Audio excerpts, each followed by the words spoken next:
Ano naman po ang masasabi nyo dito sa panibagong revamp na naman po, pagbabago sa hanay po ng National Security Council or NSC, kung saan yung Vice Presidente at yung mga dating Pangulo ay hindi na po kabilang dito sa magiging bahagi o bubuo dito sa NSC po na ito. Para sa kaalaman ng lahat, ito pong NSC nabuo during LPG Quirino nung siya po'y Pangulo at kasama po yung Vice Presidente doon sa pinaka-original Executive Order number 330. At kung di ako nagkakamali, sa panahon ni dating Pangulong FVR Ramos ay naisali dito yung mga dating mga presidente. Pero sa ngayon po na administrasyon, wala na po sa hanay ang Vice Presidente at yung mga dating Pangulo. You know, Almar, the idea of the National Security Council is to have your top officials there who will give you divergent views because nobody has a monopoly on wisdom. We have so many problems, and so, you know, everybody should be able to give their views, no matter whether, you know, they came from different political parties. And I think it's a very big mistake for Bongbong and take out, you know, Inday Sara and Digong just because it's for political reasons. So what will he end up having? He's going to end up having only people in his government who are all afraid to talk and speak out. And that's what he wants because, you know, that's how you silence and you're able to rule this country when nobody talks against you. And I think that's a very big mistake he's making. Because if I were in the president's place, I should be happy to have, you know, people from different spectrums, past presidents, you know, present there, and other past leaders whom you think are worthy of giving, you know, sensible ideas in the National Security Council, because that is the purpose of national. And besides, why do you take out Digong, President Duterte, and Inday Sara? Why do you consider them a national threat? That's ridiculous. Everybody will laugh at that. You know, a national threat? And that was a justification for it. They said, you know, we have to look at our national security. Why? Just because somebody doesn't agree with you, you think that person is a national threat? You must be really stupid to think that way. And that's the problem of this government. It doesn't think. It stopped thinking a long time ago.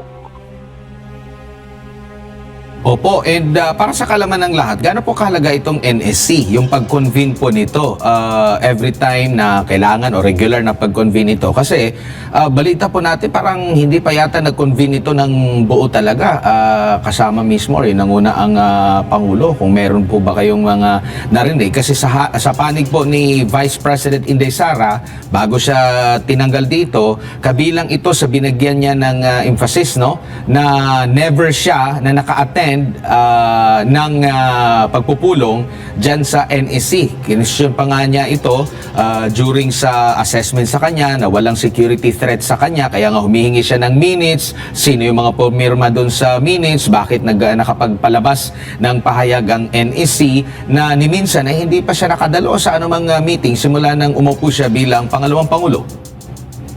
You know, all this is window dressing, okay? It's just for propaganda. I mean, for them to show that they're doing something.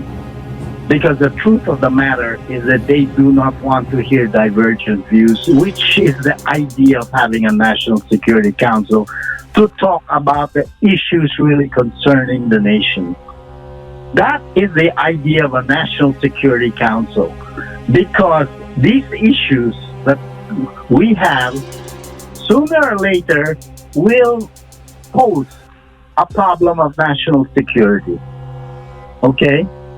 So what do?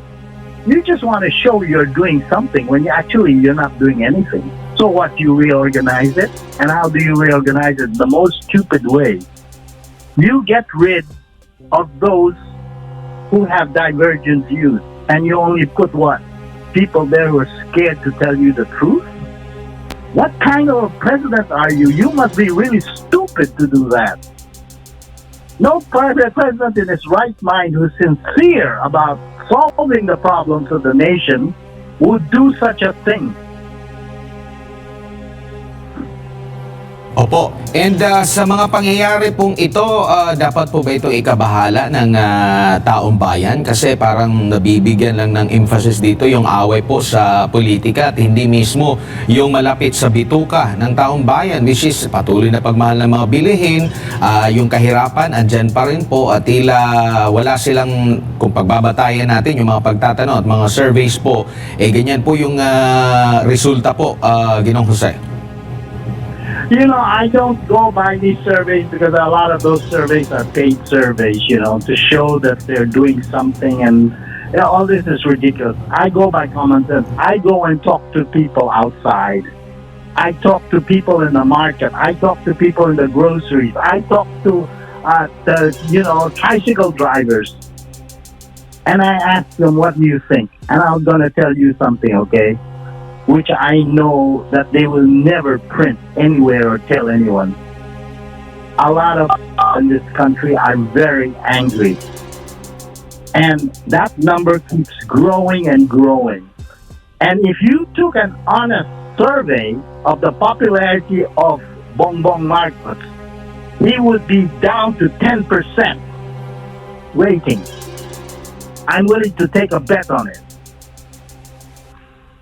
Sir, huling topic na lamang po. Ngayon pong si MJ po ulit ito. Sir, malapit ng inauguration ni US President Donald Trump ulit as the US President. Meron ba kayo nakikitang maaring pagbabago sa political landscape, sa geopolitics natin, ng mga bagay-bagay? There's going to be a lot. There's going to be a lot of changes. Okay, I myself have made suggestions to President Trump. I mean, I send him a lot of suggestions.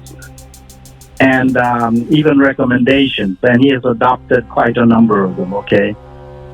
So, because he knows I'm not a politician and he's not a politician, he prefers to hear from people who are not politicians. So, I tell him exactly what I think. And he listens. And I told him,